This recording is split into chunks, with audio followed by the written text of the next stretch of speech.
ஆகவேதான் கர்த்தர் சொல்லுகிறார், லேவியராகமத்திலே வாசிக்கும் பொழுது அங்கே 26ஆம் அதிகாரம் 4ஆம் வசனம் சொல்லும் பொழுது, நான் ஏற்ற காலத்தில் உங்களுக்கு மழை பெய்ய பண்ணுவேன், பூமி தன் பலனையும் வெளியுள்ள மரங்கள் தங்கள் கனியையும் கொடுக்கும். பாருங்க, ஆண்டவருடைய நேரம், ஆண்டுடைய நேரம், the ஏற்ற காலம், the right season, the God season, the God's time.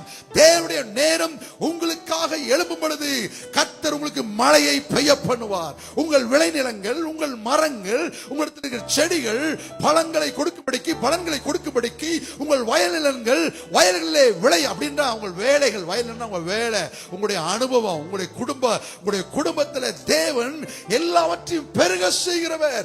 அதற்கான ஒரு மழையை, அதற்கான ஒரு தண்ணீரை வர்ஷிக்க பண்ணுகிற ஆண்டவர் அதற்கான நேரத்தை வைத்திருக்கிறார். விசுவாசிகள் நீங்கள் சொல்லலாம், கர்த்தர் எனக்காக மழை பெய்ய பண்ணுகிற ஏற்ற காலத்திலே கர்த்தர் என்னை கொண்டு வந்திருக்கிறார். This is the time, this is the season. God is going to pour out rain for me.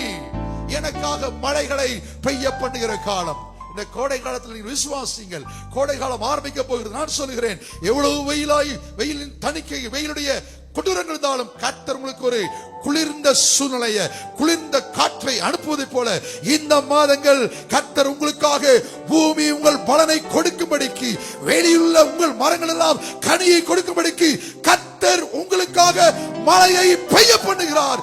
இதுதான் உங்கள் விசுவாச நம்பிக்கையாக இருக்க வேண்டும்.